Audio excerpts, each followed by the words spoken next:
গল্পকথন by Kallol চ্যানেলে আপনারা শুনছেন সৈয়দ মুজতবা আলীর লেখা দেশে বিদেশে, আজ ৮ম পর্ব। মইনুস সুলতানে বা যুবরাজ রাজা না হয়ে ছোট ছেলে কেন রাজা হলেন, সে সমস্যার সমাধান করতে হলে খানিকটা পিছিয়ে এই শতকের গোড়ায় পৌঁছতে হয়। বাঙালি পাঠক এখানে একটু বিপদগ্রস্ত হবেন। আমি জানি, বাঙালি তা তিনি হিন্দুই হন আর মুসলমানই হন, আরবি ফার্সি মুসলমানি নাম মনে রাখতে বা বানান করতে অল্প বিস্তর কাতর হয়ে পড়েন। এই কথা জানি বলেই এতক্ষণ যতদূর সম্ভব কম নাম নিয়েই নাড়াচাড়া করেছি। বিশেষত আনাতোল ফ্রান্সের মতো গুণী যখন বলেছেন, পাঠকের কাছ থেকে বড্ড বেশি মনোযোগ আশা করো না, আর যদি মনস্কামনা এই হয় যে তোমার লেখা শত শত বৎসর পেরিয়ে পরবর্তী যুগে পৌঁছুক, তাহলে হালকা হয়ে ভ্রমণ করো। আমার সে বাসনা নেই, কারণ ভাষা এবং শৈলী বাবদে আমার অক্ষমতা সম্বন্ধে আমি যথেষ্ট সচেতন। কাজেই যখন ক্ষমতা নেই, বাসনাও নেই, তখন পাঠকের নিকট ঈষৎ মনোযোগ প্রত্যাশা করতে পারি। মৌসুমি ফুলই মনোযোগ চায় বেশি। দুদিনের অতিথিকে তোয়াজ করতে মহাকঞ্জুসও রাজি হয়। যে সময়ের কথা হচ্ছে, তখন আফগানিস্তানের কর্তা বা আমির ছিলেন হবিবুল্লাহ। তার ভাই নাসরুল্লাহ মোল্লাদের এমনই খাস পেয়ারা ছিলেন যে বড় ছেলে মইনুস সুলতানে তার মরার পর আমির হবেন, এই ঘোষণা হবিবুল্লাহ বুকে হিম্মত বেঁধে করতে পারেননি। বরঞ্চ দুই ভাইয়ে এই নিষ্পত্তি হয়েছিল যে হবিবুল্লাহ মরার পর নসরুল্লাহ আমির হবেন, আর তিনি মরে গেলে আমির হবেন মইনুস সুলতানে। এই নিষ্পত্তি পাকাপোক্ত করার মতলবে হবিবুল্লাহ নসরুল্লাহ দুই ভাইয়ে মীমাংসা করলেন যে মইনুস সুলতানে নসরুল্লাহর মেয়েকে বিয়ে করবেন। হাবিবুল্লাহ মনে মনে বিচার করলেন, আর যাই হোক, নসরুল্লাহ জামাইকে খুন করে দামাদকুশ অর্থাৎ জামাত্রী হন্তা আখ্যায় কলঙ্কিত হতে চাইবেন না। ঐতিহাসিকদের স্মরণ থাকতে পারে, যোধপুরের রাজা অজিত সিং যখন সৈয়দ ভ্রাতৃদ্বয়ের সঙ্গে একজোট হয়ে জামাই দিল্লির বাদশা ফররুখ শিয়ারকে নিহত করেন, তখন দিল্লির ছেলেবুড়োর দামাদকুশ দামাদকুশ চিৎকারে অতিষ্ঠ হয়ে শেষটায় তিনি দিল্লি ছাড়তে বাধ্য হন। রাস্তার ডেপো ছোড়ারা পর্যন্ত নির্ভয়ে অজিত সিংয়ের পালকির দুপাশে সঙ্গে সঙ্গে ছুটে চলত, আর সেপাই বরকন্দাজের তম্বিতম্বাকে বিলকুল পরোয়া না করে তার স্বরে এক টানে দামাদকুশ দামাদকুশ বলে অজিত সিংকে খেপিয়ে তুলত। হাবিবুল্লাহ, নসরুল্লাহ, মইনুস সুলতানের তিনজনেই এই চুক্তিতে অল্প বিস্তর সন্তুষ্ট হলেন। একদম নারাজ হলেন মাতৃহীন মইনুস সুলতানের বিমাতা। ইনি আমানুল্লাহর মা, হবিবুল্লাহর দ্বিতীয় মহিষী। আফগানিস্তানের লোক একে রানিমা বা উলিয়া হজরত নামে চিনত। এর দাপটে আমির হবিবুল্লাহর মতো খান্ডারও কুরবানির বকরির মতো অর্থাৎ বলির পাঁঠার মতো কাঁপতেন। একবার গোসা করে রানিমা যখন নদীর ওপারে গিয়ে তাঁবু খাটান, তখন হবিবুল্লাহ কোনো কৌশলে তার কিনারা লাগাতে না পেরে শেষটায় এপারে বসে পাগলের মতো সর্বাঙ্গে ধুলো কাদা মেখে তার সঙ্গদিল বা পাষাণ হৃদয় গলাতে সমর্থ হয়েছিলেন। রানিমা স্থির করলেন, এই সংসারকে যখন ওমর খৈয়াম দাবা খেলার ছকের সঙ্গে তুলনা করেছেন, তখন নসরুল্লাহ এবং মইনুস সুলতানের মতো দুই জব্বর গুটিকে ঘায়েল করা আমানুল্লাহর মতো নগণ্য যুবকের পক্ষে সম্ভব নাও হতে পারে। তার পক্ষেই বা রাজা হওয়া অসম্ভব হবে কেন? এমন সময় কাবুলের সেরা খানদানি বংশের মোহাম্মদ তরজি সিরিয়া নির্বাসন থেকে ফিরলেন এবং সঙ্গে পরীর মতো ৩ কন্যা, কাওকাব, সুরাইয়া আর বিবি খুর্দ। এরা দেশ বিদেশ দেখেছেন, লেখাপড়া জানেন, রুজ পাউডার ব্যবহারে ওয়াকিবহাল। এদের উদয়ে কাবুল কুমারীদের চেহারা অত্যন্ত ম্লান, বেজৌলুস, অমার্জিত বা আনকালচার্ড মনে হতে লাগল। হবিবুল্লাহ রাজধানীতে ছিলেন না। আমানুল্লাহর মা, যদিও আসলে দ্বিতীয় মহিষী, কিন্তু মইনুস সুলতানের মাতার মৃত্যুতে প্রধান মহিষী হয়েছেন। তিনি এক বিরাট ভোজের আয়োজন করলেন। অন্তরঙ্গ আত্মীয় স্বজনকে পই পই করে বুঝিয়ে দিলেন যে করেই হোক মইনুস সুলতানকে তর্জির বড় মেয়ে কাওকাবের দিকে আকৃষ্ট করাতেই হবে। বিপুল রাজপ্রাসাদের আনাচে কানাচে দু একটা কামরা বিশেষ করে খালি রাখা হলো, সেখানে যেন কেউ হঠাৎ গিয়ে উপস্থিত না হয়। খানাপিনা চলল, গান বাজনায় রাজবাড়ির সরগরম। রানীমা নিজে মইনুস সুলতানকে কাওকাবের সঙ্গে আলাপ করিয়ে দিলেন আর কাওকাবকে ফিসফিস করে কানে কানে বললেন, ইনি যুবরাজ, আফগানিস্তানের তখ্ত একদিন এরই হবে। কাওকাব বুদ্ধিমতী মেয়ে, কষের গমে কষের ময়দা হয় তা জানতেন, আর না জানলেই বা কি। শঙ্করাচার্য তরুণ তরুণীর প্রধান বৃত্তি সম্বন্ধে যে মোক্ষম তত্ত্ব বলেছেন সেটা রাজপ্রাসাদেও খাটে। প্ল্যানটা ঠিক উতরে গেল। বিশাল রাজপ্রাসাদে ঘুরতে ঘুরতে মইনুস সুলতানে কাওকাবের সঙ্গে পুরীর এক নিভৃত কক্ষে বিশ্রাম ভালাপে মশগুল হলেন। মইন ভাবলেন খুশ এখতিয়ারে নিভৃত কক্ষে ঢুকেছেন, ধর্মশাস্ত্রে যাকে বলে ফ্রিডম অব উইল। রানীমা জানতেন শিকার জালে পড়েছে, ধর্মশাস্ত্রে যাকে বলে প্ল্যান্ড ডেস্টিনি। প্ল্যান মাফিকই রানীমা তখন হঠাৎ যেন বেখেয়ালে সেই কামরায় ঢুকে পড়লেন। তরুণ তরুণী একটু লজ্জা পেয়ে মাথা নিচু করে উঠে দাঁড়াল। রানীমা সোহাগ মেখে অমিয়া ছেনে সতীনপোকে বললেন, বাচ্চা, তোমার মা নেই, আমি তোমার মা। তোমার সুখ দুঃখের কথা আমাকে বলবে না তো কাকে বলবে? তোমার বিয়ের ভার তো আমার কাঁধেই। কাওকাবকে যদি তোমার পছন্দ হয়ে থাকে তবে তো লজ্জা পাচ্ছ কেন? তর্জির মেয়ের কাছে দাঁড়াতে পারে এমন মেয়ে তো কাবুলে আর নেই। তোমার দিল কি বলে? দিল আর কি বলবে? মইন তখন ফাঁটা বাঁশের মাঝখানে। দিল যা বলে বলুক। মুখে কি বলেছিলেন সে সম্বন্ধে কাবুল চারণরা পঞ্চমুখ। কেউ বলেন নীরবতা দিয়ে সম্মতি দেখিয়েছিলেন, কেউ বলেন মৃদু আপত্তি জানিয়েছিলেন, কারণ জানতেন নসরুল্লাহর মেয়ের সঙ্গে তার বিয়ে ঠিক হয়ে আছে। কেউ বলেন মিনমিন করে সম্মতি জানিয়েছিলেন, কারণ ঠিক তার এক লহমা আগে ভালো মন্দ না ভেবে কাওকাবকে প্রেম নিবেদন করে বসেছিলেন। হয়তো ভেবেছিলেন প্রেম আর বিয়ে ভিন্ন ভিন্ন শিরোপীড়া, এখন এড়াবেন কি করে। কেউ বলেন শুধু হু হু করেছিলেন, তার থেকে হস্তনিস্ত হা না, যে কথা থেকে বাংলা হেস্তনেস্ত বেরিয়েছে, সেটা কিছুই বোঝার উপায় ছিল না। কেউ বলেন তিনি রামগঙ্গা ভালো করে কিছু প্রকাশ করার আগেই রানীমা কামরা ছেড়ে চলে গিয়েছিলেন। অর্থাৎ কাবুল চারণদের পঞ্চমুখ পঞ্চতন্ত্রের কাহিনী বলে।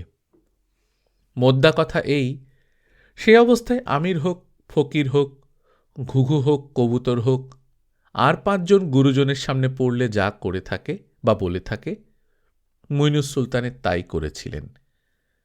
কিন্তু কি করে বলেছিলেন সে কথা জানার যত না দরকার, তার চেয়ে ঢের বেশি জানার দরকার রানীমা মজলিসে ফিরে গিয়ে সে বলা বা না বলার কি অর্থ প্রকাশ করলেন।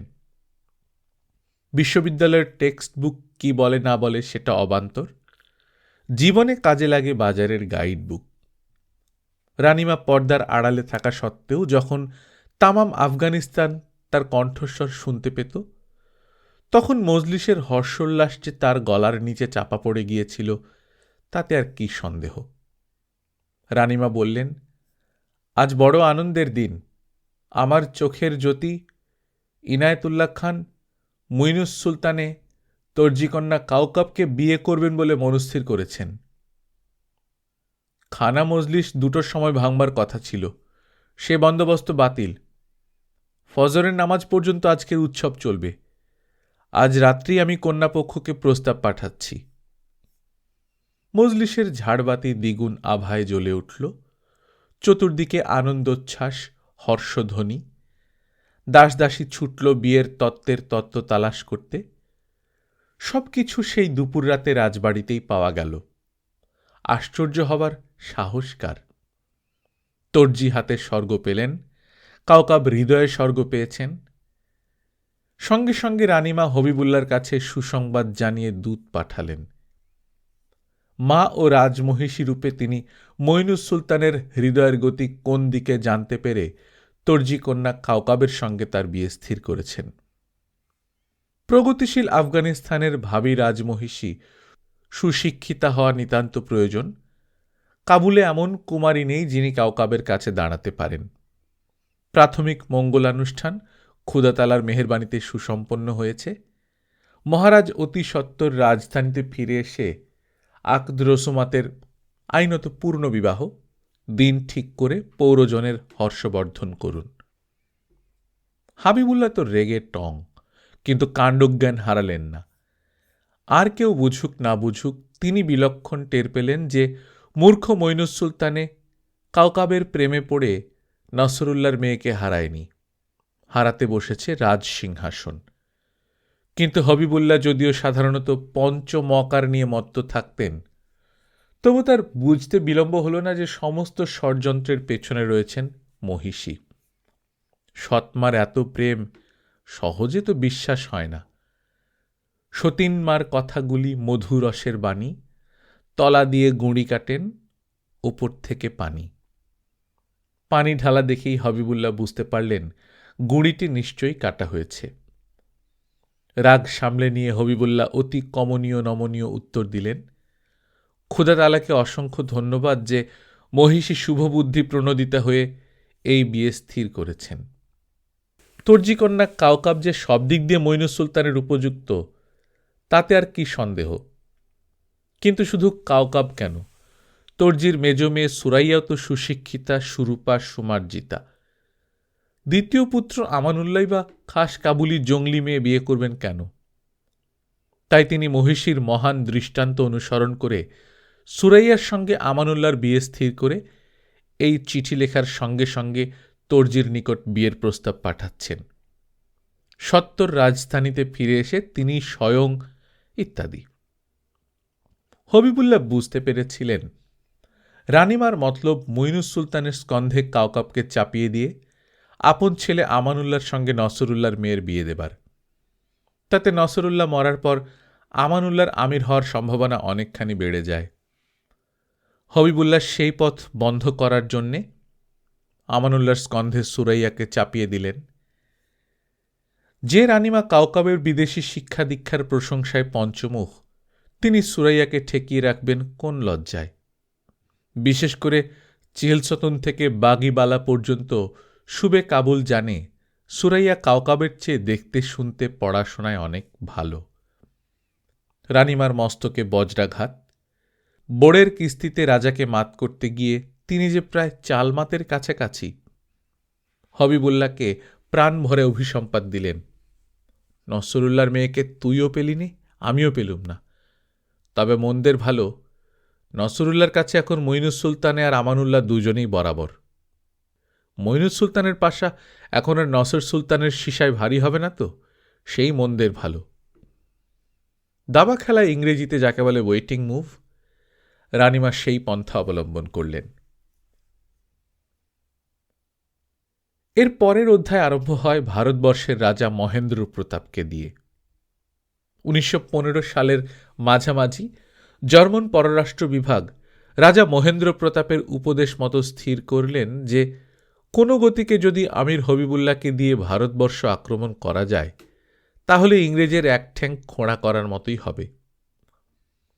ভারতবর্ষ তখন স্বাধীনতা পাবার লোভে বিদ্রোহ করুক আর নাই করুক, ইংরেজকে অন্তত একটা পুরো বাহিনী পাঞ্জাবে রাখতে হবে। তাহলে তুর্করা মধ্যপ্রাচ্যে ইংরেজকে কাবু করে আনতে পারবে। ফলে যদি সুয়েজ বন্ধ হয়ে যায় তাহলে ইংরেজের দুই পাই খোঁড়া হয়ে যাবে। মহেন্দ্র প্রতাপ অবশ্য আশা করেছিলেন যে আর কিছু হোক না হোক, ভারতবর্ষ যদি ফাঁকতালে স্বাধীনতা পেয়ে যায় তাহলেই যথেষ্ট। কাইজার রাজাকে প্রচুর খাতির যত্ন করে স্বর্ণ ঈগল মেডেল পরিয়ে একদল জার্মান কূটনৈতিকের সঙ্গে আফগানিস্তান রওনা করিয়ে দিলেন। পথে রাজা তুর্কির সুলতানের কাছ থেকে অনেক আদর আপ্যায়ন পেলেন। কিন্তু পূর্ব ইরান ও পশ্চিম আফগানিস্তানের রাজা ও জার্মান দলকে নানা বিপদ আপদ ফাঁড়া গর্দিশ কাটিয়ে এগোতে হল। ইংরেজ ও রুশ উভয়েই রাজার দৈত্যের খবর পেয়ে উত্তর দক্ষিণ দুদিক থেকে হানা দেয়। অসম্ভব দুঃখ কষ্ট সহ্য করে বেশিরভাগ জিনিসপত্র পথে ফেলে দিয়ে তারা 1915 সালের শীতের শুরুতে কাবুল পৌঁছান। আমির হবিবুল্লাহ বাদশাহী কায়দায় রাজাকে অভ্যর্থনা করলেন।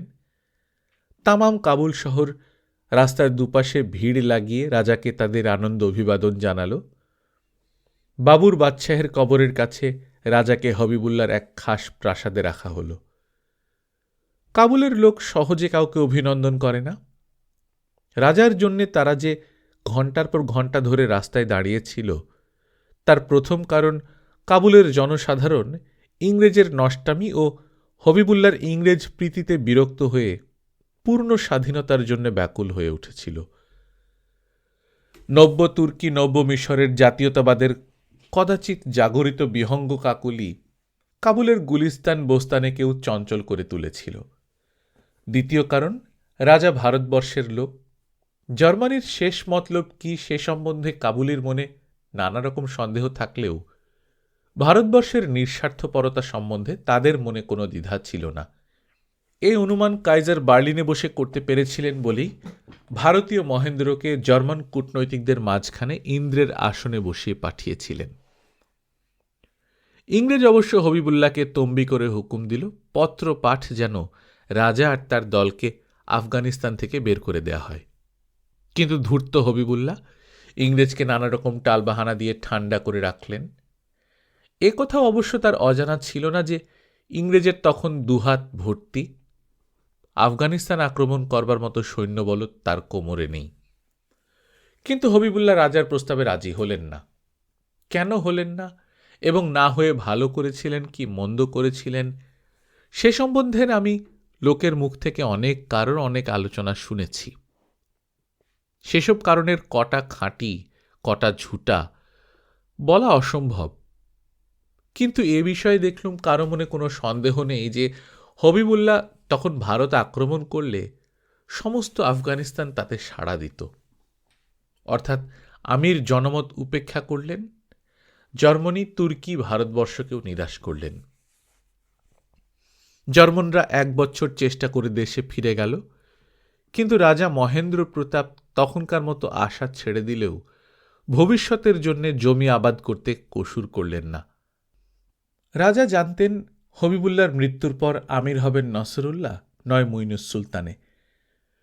কিন্তু 2 টাকাই যে মেকি রাজা 2-4 বার বাজিয়ে বেশ বুঝে নিয়েছিলেন। আমানুল্লাহর কথা তখন কেউ হিসেবে নিত না, কিন্তু রাজা তাকে বেশ ঘুরিয়ে ফিরিয়ে অনেকবার পরখ করে যে নিয়েছিলেন সে কথা কাবুলের সকলেই জানে। কিন্তু তাকে কি কানমন্ত্র দিয়েছিলেন সে কথা কেউ জানে না, রাজাও মুখ ফুটে কিছু বলেননি। 1917 সালের রুশ বিপ্লবের সঙ্গে সঙ্গে রাজা কাবুল ছাড়েন। তারপর যুদ্ধ শেষ হল। শেষ আশায় নিরাশ হয়ে কাবুলের প্রগতিপন্থীরা নির্জীব হয়ে পড়লেন। পর্দার আড়াল থেকে তখন এক অদৃশ্য হাত আফগানিস্তানের ঘুঁটি চালাতে লাগল। সে হাত আমানুল্লাহর মাতা রানিমা উলিয়া হজরতের। বহু বছর ধরে রানিমা প্রহর গুনছিলেন এই সুযোগের প্রত্যাশায়। তিনি জানতেন প্রগতিপন্থীরা হবিবুল্লাহ নসরুল্লাহ মঈনুস সুলতানের সম্বন্ধে সম্পূর্ণ নিরাশ না হওয়া পর্যন্ত আমানুল্লাহর কথা হিসেবেই আনবেন না। পর্দার আড়াল থেকেই রানিমা প্রগতিপন্থী যুবকদের বুঝিয়ে দিলেন যে হবিবুল্লাহ কাবুলের বুকের ওপর জগদ্দল পাথর। রাজা মহেন্দ্র প্রতাপও যখন সে পাথরে প্রাণ প্রতিষ্ঠা করতে পারেননি তখন তারা বসে আছেন কিসের আশায়? নসরুল্লাহ মঈনুস সুলতানে দুজনেই ভাবেন সিংহাসন তাদের হক্কের মাল, সে মালের জন্য তারা কোনো দাম দিতে নারাজ।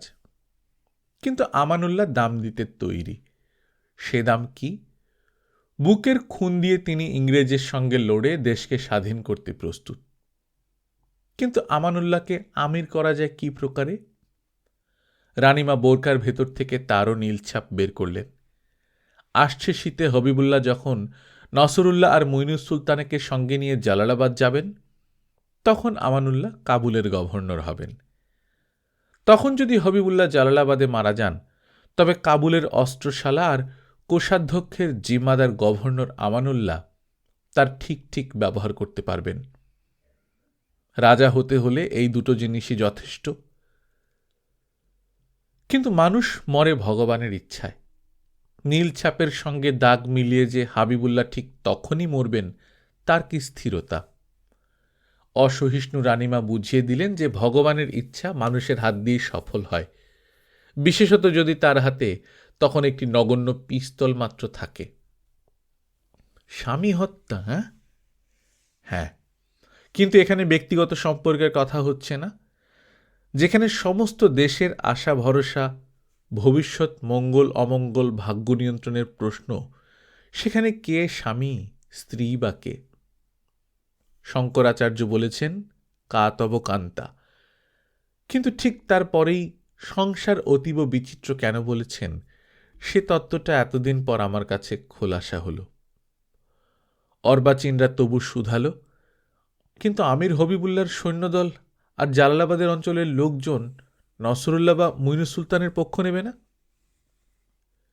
রাগে দুঃখে রানীমার নাকি কণ্ঠরোধ হবার উপক্রম হয়েছিল। উষ্মা চেপে শেষটায় বলেছিলেন, ওরে মূর্খের দল, জালালাবাদে যেই রাজা হোক না কেন, আমরা রটাবো না যে সিংহাসনের লোভে অসহিষ্ণু হয়ে নিরীহ হবিবুল্লাহকে খুন করেছে। মূর্খরা এতক্ষণে বুঝল রানীর কি মত। নয়, এখানে রানীর মতই সকলের মতের রানী।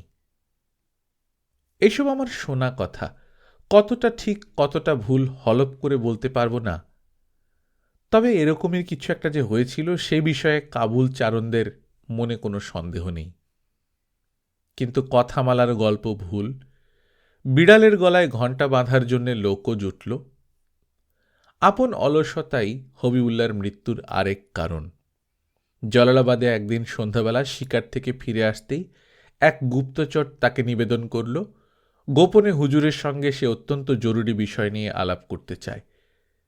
সে নাকি কি করে শেষ মুহূর্তে এই ষড়যন্ত্রের খবর পেয়ে গিয়েছিল। কাল হবে বলে নাকি হবিবুল্লাহ প্রাসাদের ভেতর ঢুকে গেলেন। সকলের সামনে গুপ্তচর কিচ্ছু খুলে বলতে পারল না। আমিরও শুধু বললেন, কাল হবে। সে কাল আর কখনো হয়নি। সে রাত্রেই গুপ্তঘাতকের হাতে হবিবুল্লাহ প্রাণ দেন। সকালে জালালাবাদে যে তুমুল কাণ্ড হয়েছিল তার বর্ণনার আশা করা অন্যায়। কেউ শুধায় আমিরকে মারল কে, কেউ শুধায় রাজা হবেন কে। একদল বলল শহীদ আমিরের ইচ্ছা ছিল নসরুল্লাহ রাজা হবেন। আরেক দল বলল মৃত আমিরের ইচ্ছা অনিচ্ছার কোনো মূল্য নেই, রাজা হবেন বড় ছেলে যুবরাজ মুইনুস সুলতানে এনায়েতুল্লাহ, তখতের হক তারই। বেশিরভাগ গিয়েছিল এনায়েতুল্লাহর কাছে। তিনি কেঁদে কেঁদে চোখ ফুলিয়ে ফেলেছেন। লোকজন যতই জিজ্ঞেস করে রাজা হবেন কে, তিনি হয় উত্তর দেন না, না হয় ফুঁপিয়ে ফুঁপিয়ে বলেন খুড়োর কাছে যাও, আমি কি জানি। কেন সিংহাসনের লোভ করেননি বলা শক্ত।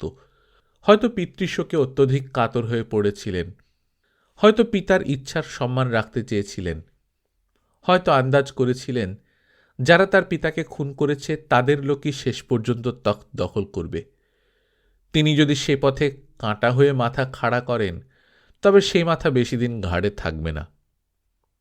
অত্যন্ত কাঁচা লঙ্কাও পাঁঠার বলি দেখে খুশি হয় না। জানে এবার তাকে পেশার লগ্ন আসন্ন। নসরুল্লাহ আমির হলেন।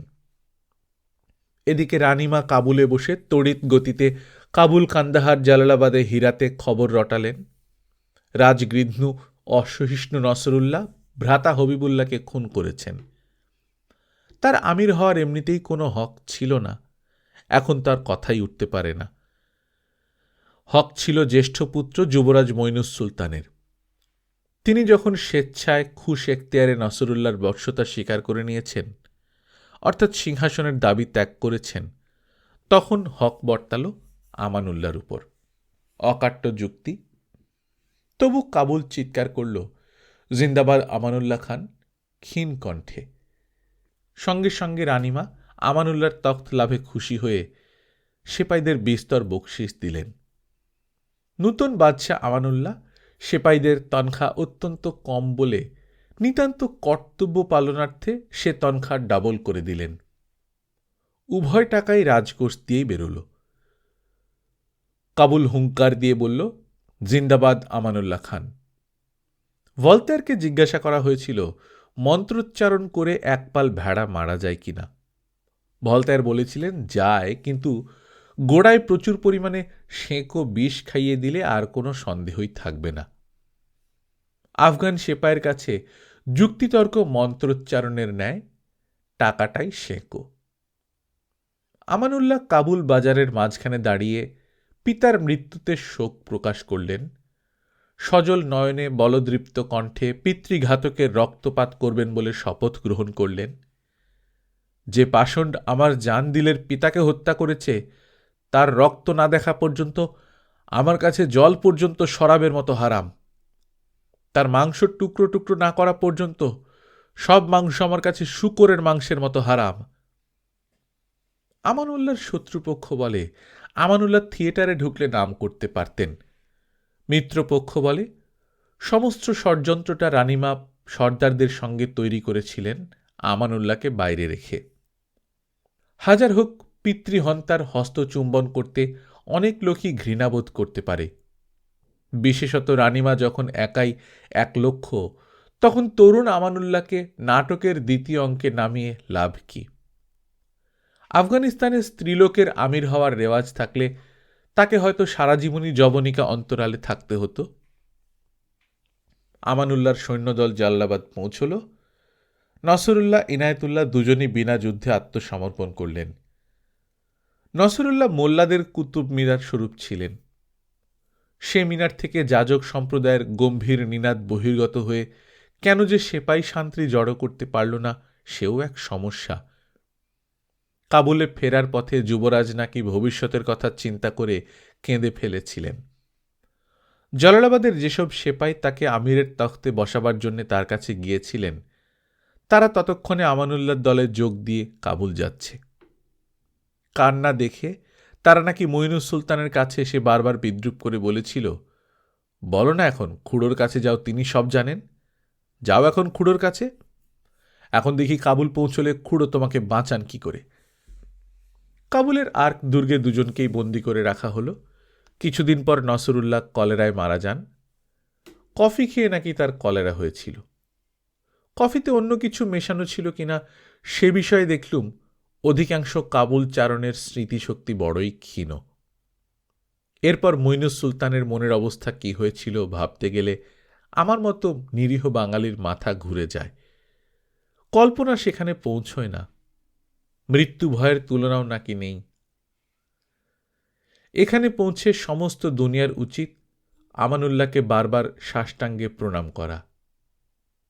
প্রাচ্যের ইতিহাসে যা কখনো হয়নি, আমানুল্লাহ তাই করলেন। মাতার হাত থেকে যেটুকু ক্ষমতা তিনি ততদিনে অধিকার করতে পেরেছিলেন, তারই জোরে বিচক্ষণ কূটনৈতিকদের শত উপদেশ গ্রাহ্য না করে বৈমাত্রেয় জ্যেষ্ঠ ভ্রাতাকে মুক্তি দিলেন। এ যে কত বড় সাহসের পরিচয় তা শুধু তারাই বুঝতে পারবেন যারা মোগল পাঠানের ইতিহাস পড়েছেন। এত বড় দরাজ দিল আর হিম্মত জিগরের নিশান আফগানিস্তানের ইতিহাসে আর নেই। রাজা মহেন্দ্র প্রতাপ কানমন্ত্র দিয়ে গিয়েছিলেন। ইংরেজের সঙ্গে লড়াই করে আমানুল্লাহ আরও ভালো রকমে বুঝতে পারলেন যে চোরের যদি 3 দিন হয়, তবে সাধুর মাত্র 1 দিন। সেই একদিনের হক্কের জোরে তিনি লড়াই জিতেছেন। এখন আবার দুশ্মনের পালা। আমানুল্লাহ তার জন্য তৈরি হতে লাগলেন।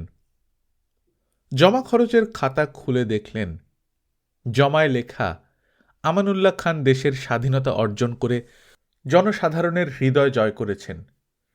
তিনি আর আমির আমানুল্লাহ নন, তিনি গাজী বাদশাহ আমানুল্লাহ খান। খরচে লেখা, নসরুল্লাহর মোল্লার দল যদিও আসর থেকে সরে গিয়েছে, তবু তাদের বিশ্বাস নেই। আমানুল্লাহ ফরাসি জানতেন। ভালো করে লাফ দেওয়ার জন্য পিছিয়ে যাও, এই ফরাসি প্রবাদটা তার অজানা ছিল না।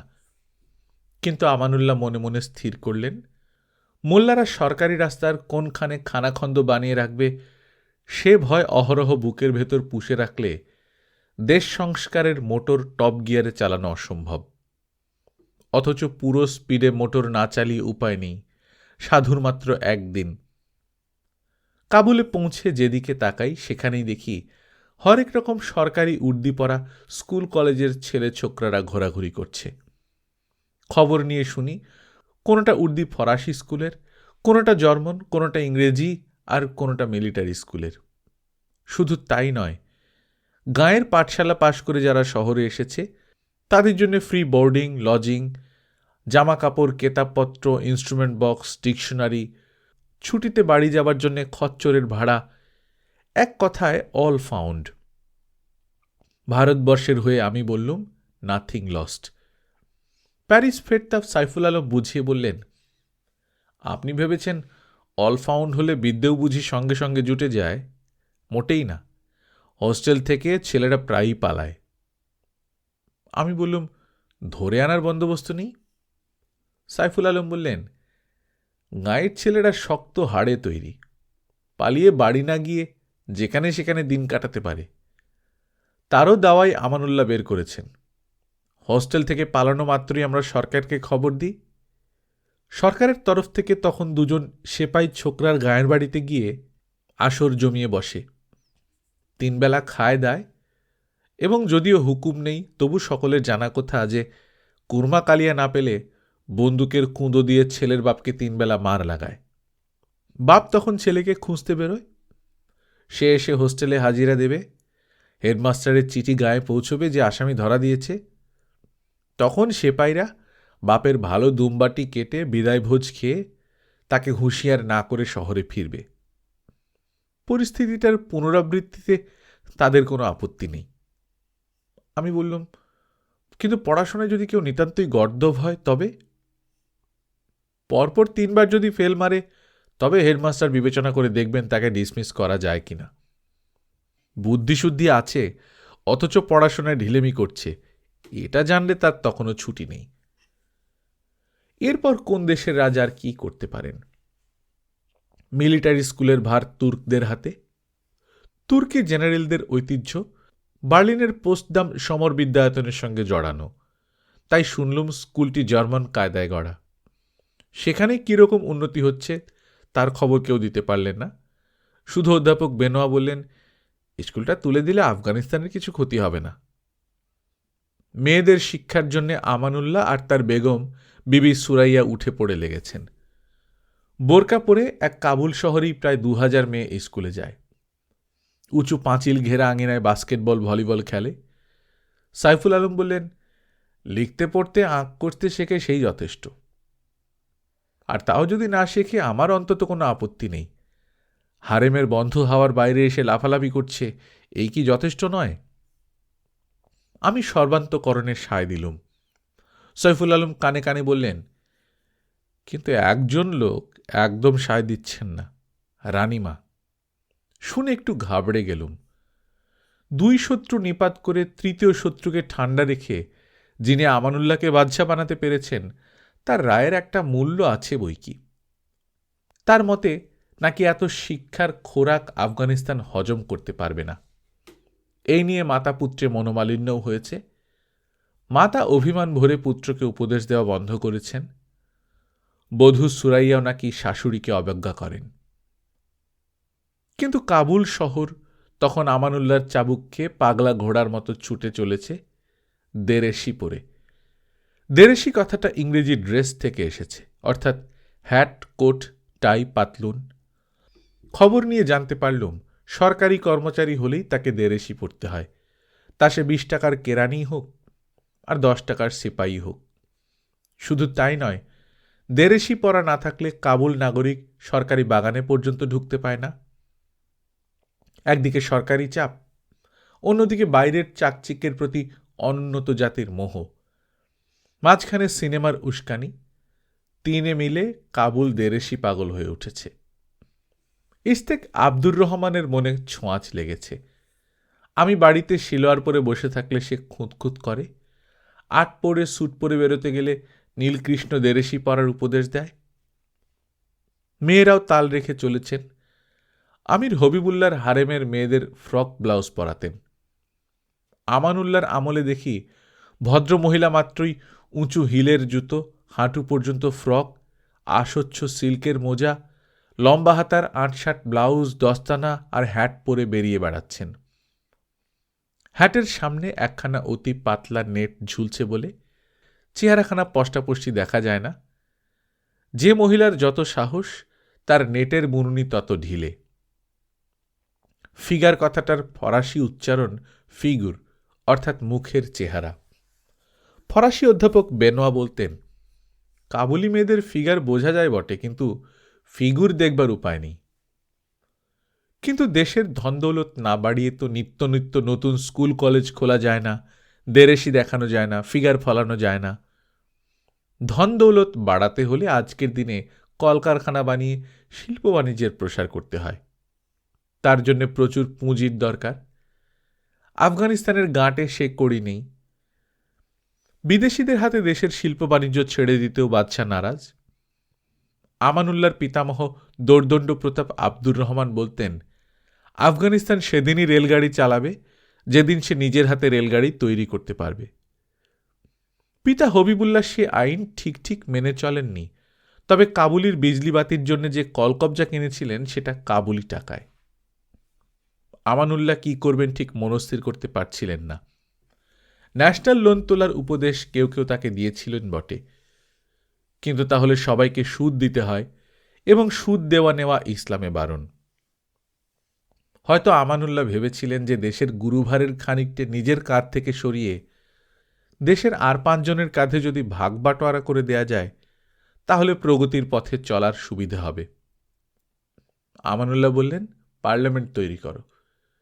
সে পার্লামেন্টের স্বরূপ দেখতে পেলুম পাগমান গিয়ে। কাবুল থেকে পাগমান ২০ মাইল রাস্তা, বাস চলাচল আছে। সমস্ত শহরটা গড়ে তোলা হয়েছে পাহাড়ের থাকে থাকে। দূর থেকে মনে হয় যেন একটা শাঁখ কাত হয়ে দাঁড়িয়ে আছে, আর তার ভাঁজে ভাঁজে ছোট বাংলো, অনেকটা ইতালিয়ান ভিলার মতো। সমস্ত পাগমান শহর জুড়ে আপেল নাশপাতির গাছ বাংলোগুলোকে ঘিরে রেখেছে, আর চূড়ার বরফ গলা ঝর্ণা রাস্তার এক পাশের নালা দিয়ে থাকে থাকে নেমে এসেছে। পিচ ঢালা পরিষ্কার রাস্তা দিয়ে উঠছি আর দেখছি দুদিকে ঘন সবুজের নিবিড় স্তব্ধ সুষুপ্তি। কোনো দিকে কোনো প্রকার জীবনযাত্রার চঞ্চলতা নেই, কঠিন পাথরের খাড়া দেয়াল নেই, ঘিন ঘিনে হলদে রঙের বাড়ি ঘরদোর নেই। কিছুতেই মনে হয় না যে নিরস কর্কশ আফগানিস্তানের ভেতর দিয়ে চলছি। থেকে থেকে ভুল লাগে আর চোখ চেয়ে থাকে সামনের মোড় ফিরতেই নেবুর ঝুড়ি কাঁধে খাসিয়া মেয়েগুলোকে দেখবে বলে। বাদশাহ আমির ওমরাহ নিয়ে গ্রীষ্মকালটা এখানে কাটান। ১ সপ্তাহের জন্য তামাম আফগানিস্তান এখানে জড়ো হয় যশন বা স্বাধীনতা দিবসের আমোদ আহ্লাদ করবার জন্যে। দল বেঁধে আপন তাঁবু সঙ্গে নিয়ে তারা রাস্তার দুদিকে যেখানে সেখানে সেগুলো খাটায়। সমস্ত দিন কাটায় চাঁদমারি, মঙ্গল নাচ, পল্টনের কুচকাওয়াজ দেখে, না হয় চায়ের দোকানে আড্ডা জমিয়ে। রাত্রে তাঁবুতে তাঁবুতে শুরু হয় গানের মজলিস। আজিয়ে নিশীথে প্রিয়া অধরেতে চুম্বন যদি পাই, জোয়ান হইব গোড়া হতে তবে এ জীবন দোহরাই। এই ধরনের ওস্তাদি গানের রেওয়াজ প্রায় নেই। হরেক রকম ফতুজানকে অনেক রকম সাধ্য সাধনা করে ডাকাডাকি করা হচ্ছে, এইসব গানের আসল ঝোঁক। মাঝে মাঝে একজন অতিরিক্ত উৎসাহে লাফ দিয়ে উঠে ২-৪ চক্কর নাচ ভি দেখিয়ে দেয়, আর সবাই গানের ফাঁকে ফাঁকে সাবাস সাবাস বলে নাচনেওয়ালাকে উৎসাহ দেয়। এরকম মজলিসে বেশিক্ষণ বসা কঠিন। বন্ধ ঘরে যদি সবাই সিগারেট ফুঁকে, তবে নিজেকেও সিগারেট ধরাতে হয়, না হলে চোখ জ্বালা করে, গলা খুসখুস করতে থাকে। এইসব মজলিসে আপনিও যদি মনের ভেতর কোনো ফতুজান বা কদম্ব বনবিহারিণীর ছবি এঁকে গলা মিলিয়ে, না মিললেও আপত্তি নেই, চিৎকার করে গান না জোড়েন, তবে দেখবেন ক্রমেই তালা লেগে আসছে, শেষটায় ফাটার উপক্রম। রাগবি খেলার সঙ্গে এসব গানের অনেক দিক দিয়ে মিল আছে, তাই এর রসভোগ করতে হয় বেশ একটু তফাতে আলগোছে দাঁড়িয়ে। কিন্তু আমার বারবার মনে হল পাগমান হইহল্লার জায়গা নয়। নির্ঝরের ঝরঝর, পল্লপত্রবের মৃদু মর্মর, অচেনা পাখির একটানা কুজন, পচা পাইনের সোঁদা সোঁদা গন্ধ, সব শুদ্ধ মিলে গিয়ে এখানে বেলা দ্বিপ্রহরেও মানুষের চোখে তন্দ্রা আসে। ভর গ্রীষ্মকাল, গাছের তলায় বসলে তবু শীত করে, কোটের কলারটা তুলে দিতে ইচ্ছে করে, মনে হয় পেয়ালা, প্রিয়া, কবিতার বই কিছুরই প্রয়োজন নেই, একখানা র্যাপার পেলে ওমটা ঠিক জমত। ঘুমিয়ে পড়েছিলুম, চেয়ে দেখি এক অপরূপ মূর্তি, কাঁচা পাকা লম্বা দাড়িওয়ালা, ঘামে ভেজা, আজন্ম অস্নাত অধৌত, পিঠ দন্তকৌমুদী বিকশিত এক আফগান সামনে দাঁড়িয়ে। এরূপ আফগান অনেক দেখেছি, কিন্তু এর পরনে ধারালো ক্রিজওয়ালা সদ্য নতুন কালো পাতলুন, কালো ওয়েস্টকোট, স্টার্চ করা শক্ত শার্ট, কোন ভাঙা স্টিফ কলার, কালো টাই, 2 বোতামওয়ালা 90তম কাটের মর্নিং কোট, আর এক মাথা বাবরি চুলের উপর 1.5 ফুট উঁচু চকচকে সিল্কের অপেরা হ্যাট। সবকিছু আনকোরা, ঝাঁ চকচকে নতুন। দেখে মনে হলো যেন এইমাত্র দর্জির কার্ডবোর্ডের বাক্স থেকে বের করে গাছতলায় দাঁড়িয়ে পরা হয়েছে। যা তা দেরেশি নয়, 16 আনা মর্নিং স্যুট। প্যারেডের দিনে লাট বেলাট এইরকম স্যুট পরে স্যালুট নেন। বেল্টের অভাবে পাজামার নোংরা নেওয়ার দিয়ে পাতলুন বাঁধা, কালো ওয়েস্টকোট আর পাতলুনের সঙ্গমস্থল থেকে এক মুঠো ধবধবে সাদা শার্ট বেরিয়ে এসেছে, টাইটাও ওয়েস্টকোটের উপর ঝুলছে, বাঁ হাতে পাগড়ির কাপড় দিয়ে বানানো বোঁচকা, ডান হাতে ফিতেই বাঁধা একজোড়া নতুন কালো বুট। ভালো করে তাকিয়ে দেখি পায়ে জুতো মোজা নেই। আমাকে পশতু ভাষায় অভিবাদন করে বোঁচকাটা কাঁধে ফেলে লম্বা হাতে বুট জোড়া দোলাতে দোলাতে ওরাংওটাংয়ের মতো বড় রাস্তার দিকে রওনা হলো। আমি তো ভেবে কোনো কুল কিনারা পেলুম না যে এরকমের আফগান এ ধরনের স্যুট পেলেই বা কোথায়, আর এর প্রয়োজনই বা তার কি। কিন্তু ওই এক মূর্তি নয়, বন থেকে বেরোবার আগে হুবহু এক দ্বিতীয় মূর্তির সঙ্গে সাক্ষাৎ। সে দেখি এক মুচির সামনে উবু হয়ে বসে গল্প জুড়েছে, আর মুচি তার বুটের তলায় লোহা ঠুকে ঠুকে আলপনা এঁকে দিচ্ছে। পরের দিন আমানুল্লাহর বক্তৃতা। সভায় যাবার পথে এরকম আরো ডজনখানেক মূর্তির সঙ্গে দেখা হলো। সেখানে গিয়ে দেখি সভার সবচেয়ে ভালো জায়গায় প্ল্যাটফর্মের মুখোমুখি প্রায় 100 লোক এরকম মর্নিং স্যুটের ইউনিফর্ম পরে বসে আছে। এরাই প্রথম আফগান পার্লামেন্টের সদস্য।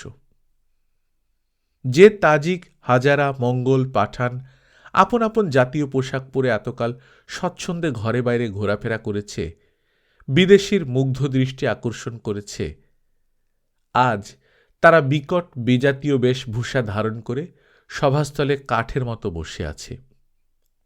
শুনেছি অনভ্যাসের ফোঁটা চড়চড় করে, কিন্তু এদের তো শুধু কপালে ফোঁটা দেয়া হয়নি, সর্বাঙ্গে যেন কৃষ্ণচন্দন লেপে দেয়া হয়েছে।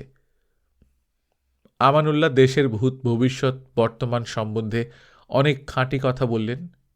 কাবুলের লোক হাততালি দিল। সদস্যদের তালিম দেওয়া হয়েছিল কিনা জানি নে, তারা এলো পাতাড়ি আত্তালি দিয়ে লজ্জা পেয়ে এদিক ওদিক তাকায়। ফরেন অফিসের কর্তারা আরো বেশি লজ্জা পেয়ে মাথা নিচু করেন। বিদেশি রাজদূতেরা অপলক দৃষ্টিতে আমানুল্লাহর দিকে তাকিয়ে। সেদিন বুঝতে পারলুম রাজদূত হতে হলে কতদূর আত্মসংযম, কত জোর চিত্তজয়ের প্রয়োজন।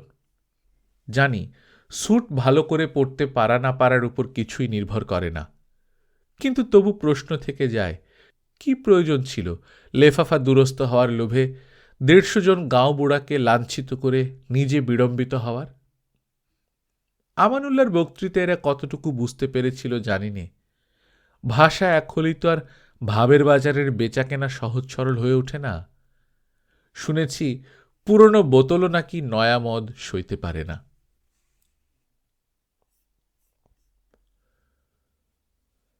গল্পকথন বাই কল্লোল চ্যানেলে আপনারা শুনছিলেন সৈয়দ মুজতবা আলীর লেখা দেশে বিদেশে। আজ 8ম পর্ব। আমরা নিয়মিত গল্প পাঠ করে শোনাচ্ছি। আপনারা যারা প্রথমবার মতো শুনছেন কাইন্ডলি সাবস্ক্রাইব করে নেবেন। গল্প পাঠ ভালো লাগলে বন্ধুদের সঙ্গে শেয়ার করবেন। নিজে ভালো থাকবেন, আশপাশের লোকজনকে ভালো রাখবেন। টাটা।